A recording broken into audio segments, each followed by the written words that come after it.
Pakistan to bring oil to run the camp. We are just about to start. This is, I don't know what's going on. I've been having technical problems all morning.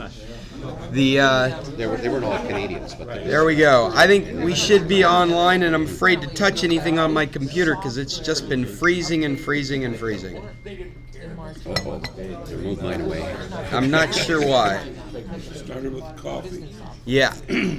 God, I hope it's not related to the coffee this morning. Was this on the table when the coffee went? No. Yeah, well, this is actually elevated. It didn't get hit by any coffee, thank goodness.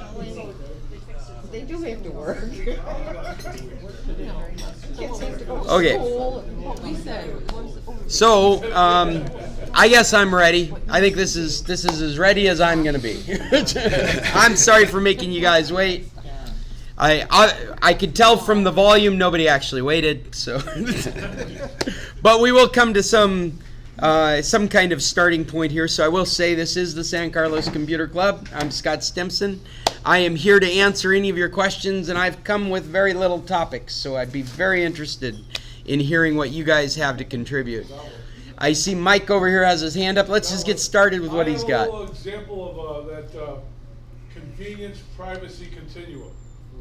I got a pleasant little surprise the other day when I bookmark a page, and Google said, "Hey, do you want to sync all your bookmarks to all your little machines?" Now, I don't know if you've ever tried to change bookmarks from one computer to a new computer, but it takes a couple days.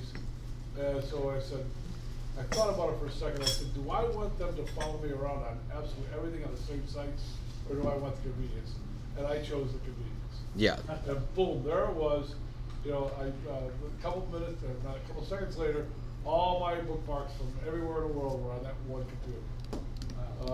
You gotta go through because there's duplicates now. You gotta go through and sort them out, but it certainly is a nice feature. Are you talking about the Chrome being able to sync your Google profile? Yeah, I've really adapted to that myself. Yeah.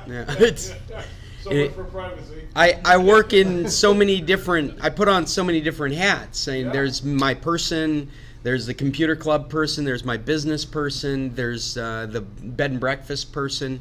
And so I've gotten into the habit of just having a Gmail account for each one of those persons, and then I sign into Chrome. And so when I've got that hat on, I've got all the bookmarks and resources that I use in that capacity. If I have to switch capacities, I literally switch profiles. I sign into Chrome as the other person, and then I've got all those bookmarks and all those passwords saved, so it's all about keeping it in context. In that function really makes it easy to keep that stuff in context. In case you're wondering, I've got a completely other browser I use for the non-person. Like I use the Epic browser or Opera whenever I want to approach the internet like I have no background, like I have a clean history and no cookies. I just pick some other browser to be that person. Oh yeah, go ahead. Could you comment on Magic Jack, how it attaches to the computer, what's the advantage? Yeah, well, you know, when Magic Jack connects to the computer, your computer is acting as its internet source.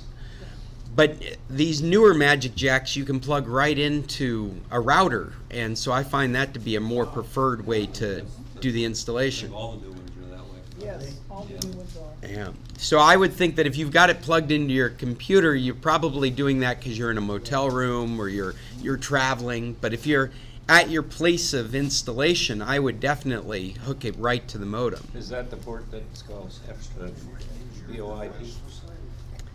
Say that again? Is it the port in the modem that's noted as VoIP, voice over internet? Well, no, actually, that is, and you'll notice Gary's bringing up a lot of the new Telmex modems.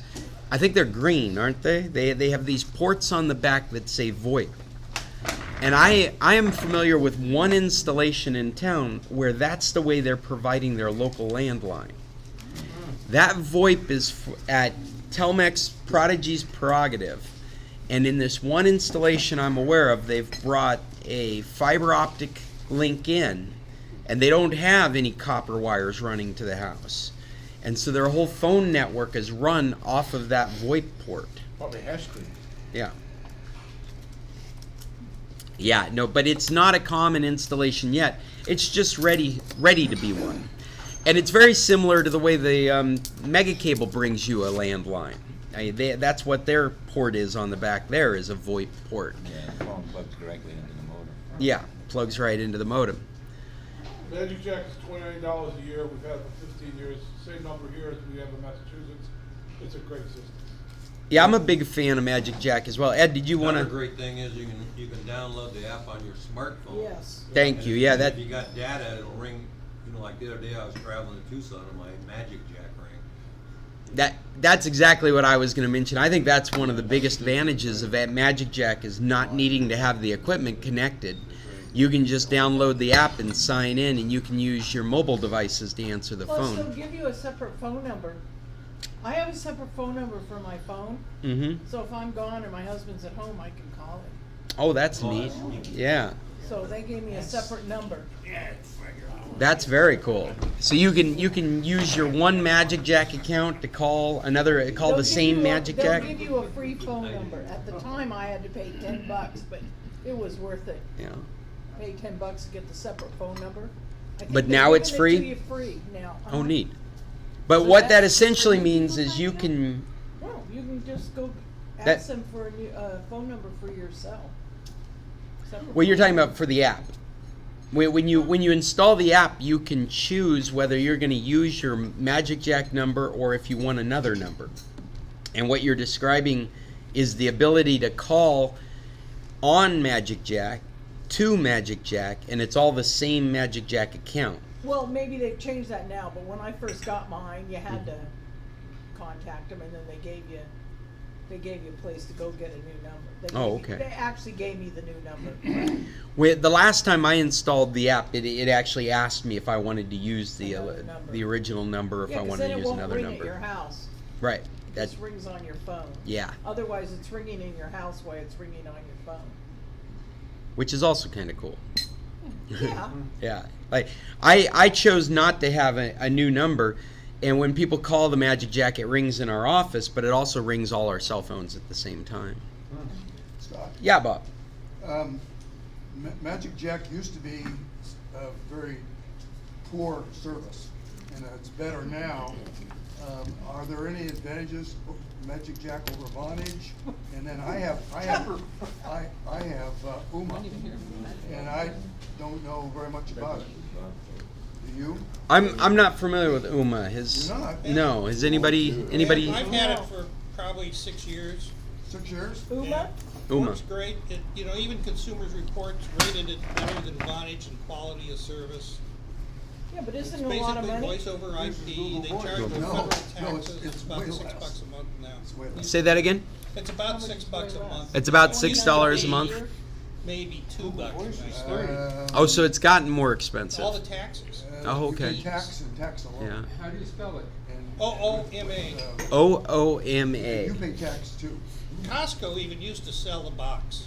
So I pay zero, They can pick up a used one for $20. but I pay tax. Well, and do you have to use their box, or can you configure? You must use their box. It's a very good quality voice over IP. Plug your phone into it, it plugs into the internet. Does it support an app as well? I don't know. I don't use it. It's OOMA.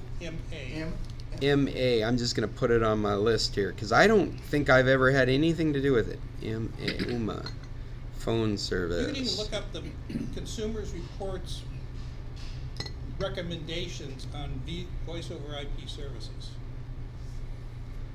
It's free, right? Free, you pay tax only, right? You pay tax on it Right. Monthly or yearly? monthly. Hmm? So that's its disadvantage, is the taxes keep going up. The big difference is What kind of monthly fee? Like $6. Is because My wife loves it because it's a very good They quality, have a free simple call. phone, always works, never fails. Well, that's cool. Much better than Vonage. Bunch. Yeah, you know, That's why we keep it. if any other service offered that, I would take it. the only thing that I haven't liked about Magic Jack is I can't dial Alaska.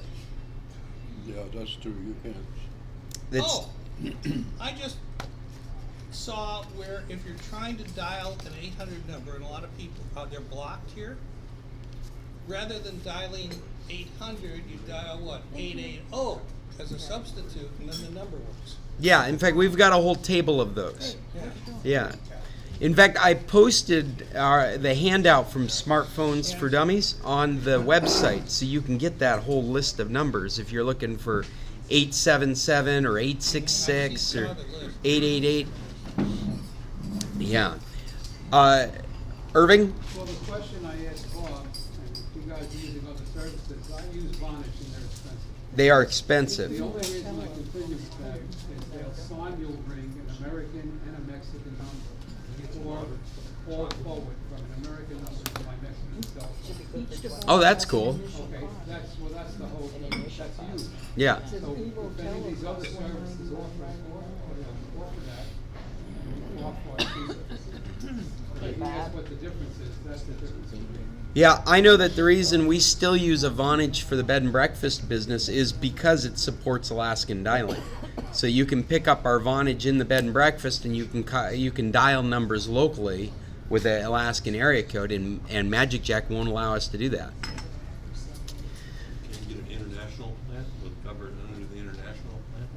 Well, I would imagine that I could use, because they have separate pricing, and so I imagine I could be charged to call Alaska, but that's a different deal altogether. Kind of in the same discussion is iPlum. I don't know how many people are familiar with this. It's an app for your cell phone. It's $1 a month. It gives you a second phone number. So my Mexican cell phone has the app so it can receive U.S. phone calls. What's the name? iPlum. I-P-L-U-M. iPlum. Haven't heard of that either. Yeah.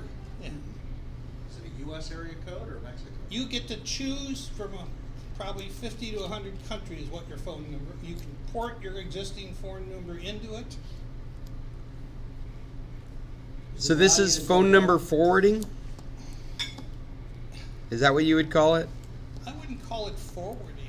It's an application that allows you to receive, through the internet, basically. It provides a separate Separate phone phone number. line on your mobile Right, with it's- HD quality domestic and international calling. It was with designed secure for like texting. doctors to not give out their private cell phone number. What's the name of it again? iPlum. Which is the price. The only bad part about it is their setup and their instructions are confusing. Okay. Particularly if you're doing a different country, you're going, okay, enter phone number, and you go, which one? Well, they have measured plan and they have an unlimited plan, calling, unlimited US calling and texting, $8.33 a month, paid annually. Yeah, mine is 99 cents a month. I probably had it 2 years.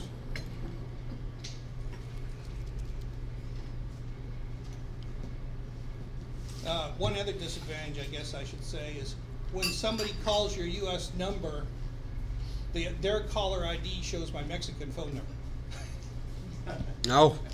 So there's a little confusion sometimes with people who, are trying to call you back on your phone number. They go, oh, what is it?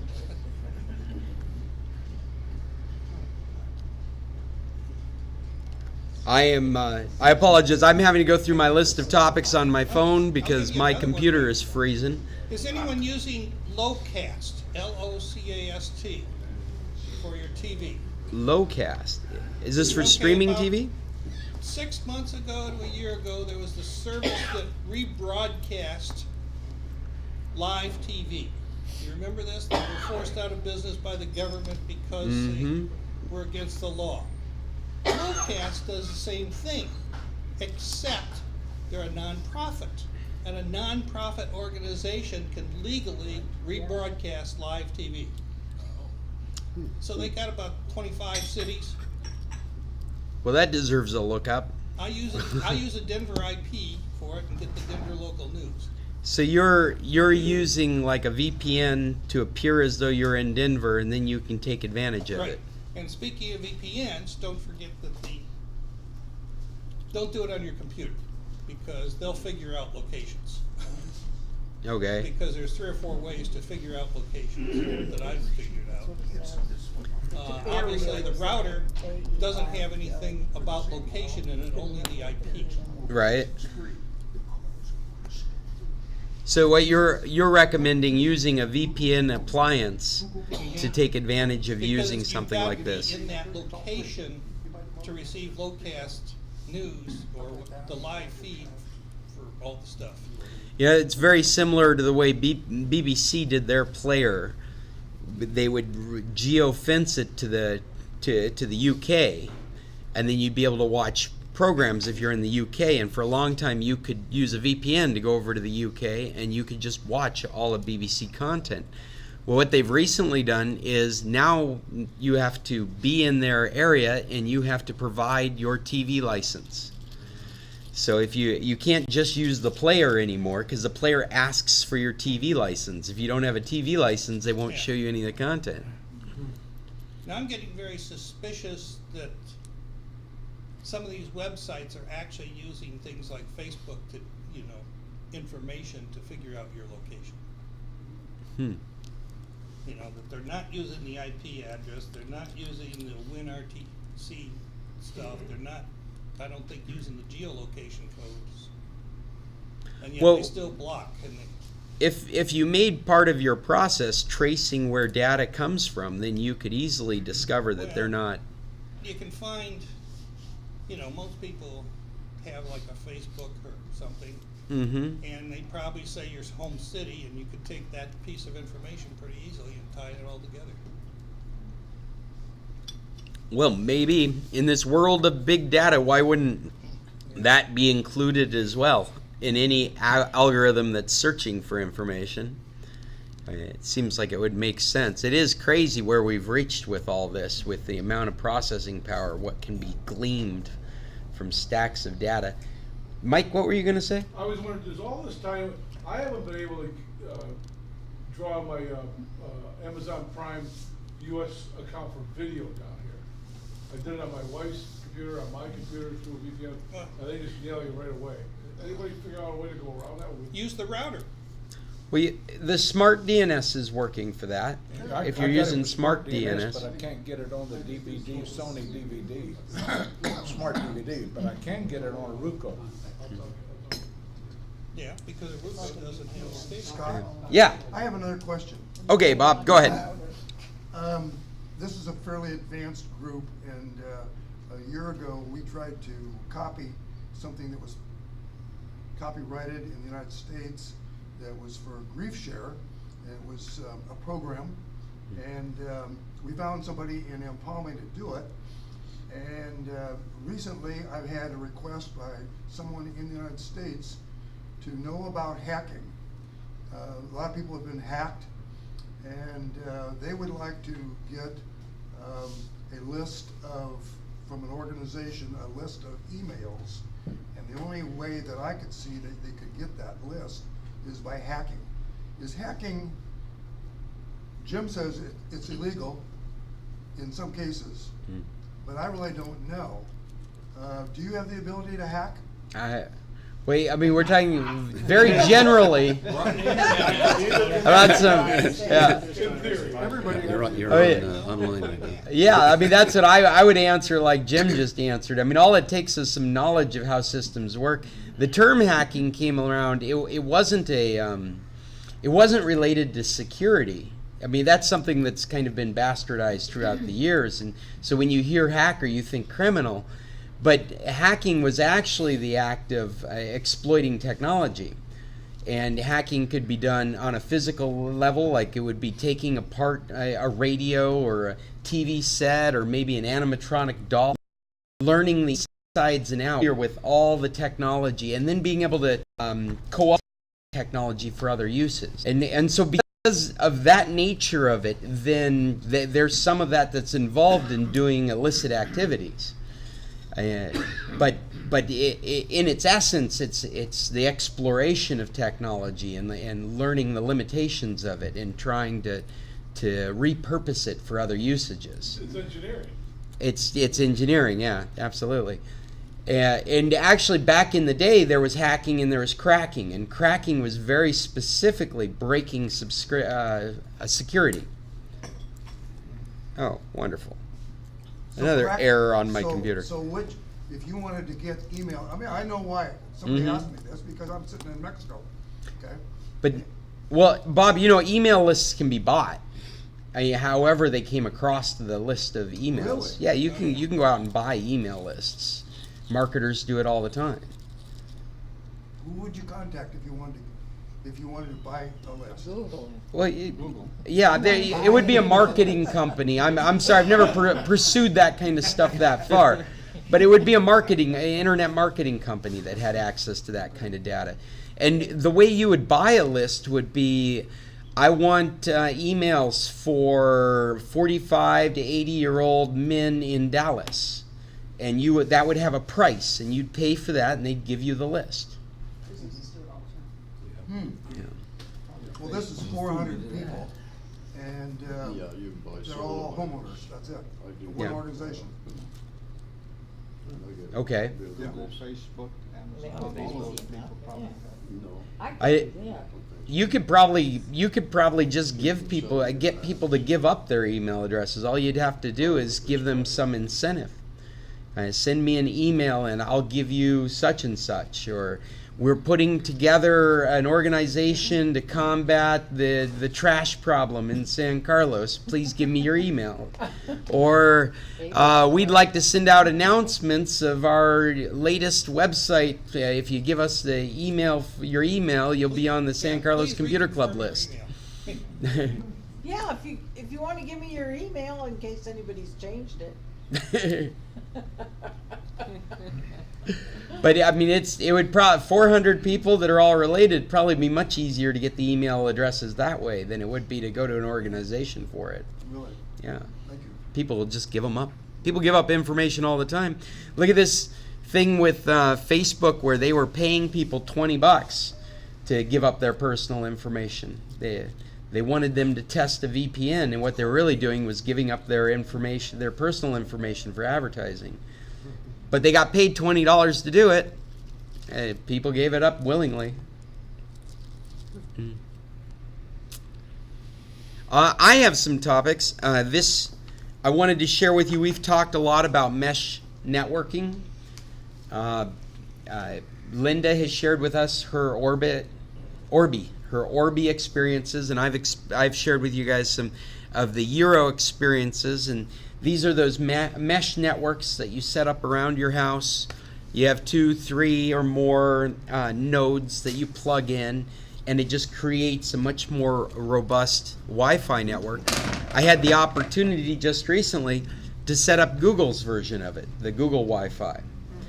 And that was so painless. It was so easy to do that it's kind of a no-brainer except for the price. It was like $300 to $400 for a 3-node kit. But each one of the devices are exactly the same. The setup was very easy to do. It was just following an app on the phone.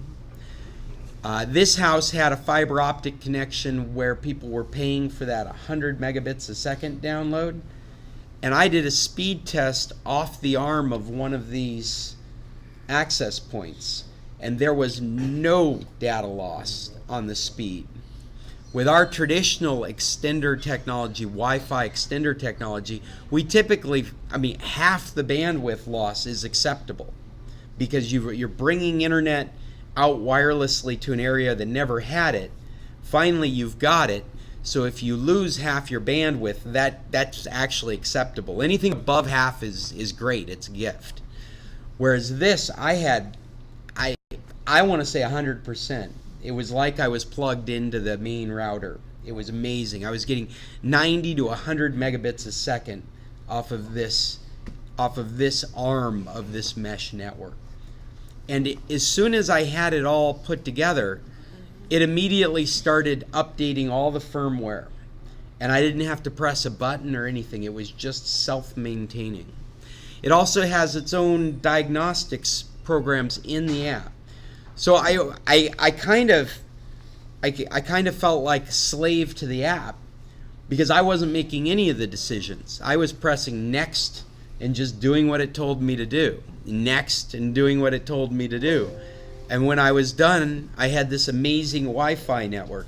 And this was a large house, lots of cement, lots of rebar, thick walls that we were having trouble getting signals through, a whole pool area down below that you couldn't get a signal across to the other side. And when we were done with these 3 access points, 1 upstairs, 2 downstairs, 1 on each length of this room, and it covered the entire house. The only place that we got kind of a weak signal was in the garage, and so we took one of the traditional extenders and left it out there in case you wanted to use Wi-Fi out in the garage. You could plug that in and extend that network. But I mean, it was really, I was very impressed with it, and it's made me want to go out and look into it for my own home. Did the extender cause any loss in data? That's the point, it didn't. That loss that I was describing before that's become acceptable, you want to have Wi-Fi out there by the pool, well then you have 10 megabits coming in from Telmex, you're going to have 5 out at the pool, but at least you're connected. But that's a wireless extender. That's what I'm talking about. And If you used wired, you'd be. right, if you built an infrastructure and put an access point at the end of it, sure, you'd get full bandwidth. And what I'm saying is this Wi-Fi network was showing me full bandwidth at the end of this wireless extension using the mesh network. It was very impressive. Does Google have a name for that particular? It's called Google Wi-Fi. It is. Yeah. And I actually tried to set it, it's all driven by an app. You must have a Google account. There was no talk of fees. There wasn't any subscription model. It just set right up. And what it offered was analytics, troubleshooting advice for your Wi-Fi network. You can track all the devices that are connected to your network. I didn't spend too much time flipping through analytics, but I got the impression from what I read, you could actually see what devices were using the majority of your traffic in real time. It was very impressive. Yeah, Irving. So in this network, could you be like in an RV park where they have excellent service at the office and poor service down on spot 200? I don't use their access point. I don't believe that this would be a solution for that scenario unless you owned the RV park and you were running these nodes throughout the park. What I find that helps is Wi-Fi Ranger. You can put an antenna on the roof and run a Wi-Fi Ranger. What's a Wi-Fi Ranger? It's a bringing in weak signal in an RV park. You're talking about a range extender? I guess you're bringing it in a weak signal. It's for on the RV. Amplifying it. Stick Yeah. it on the top Like a there. booster then. You would, well, you can have these directional antennas that can increase your bandwidth in that scenario. You are, though, in the classic Wi-Fi scenario, well, even these mesh networks suffer from the same thing.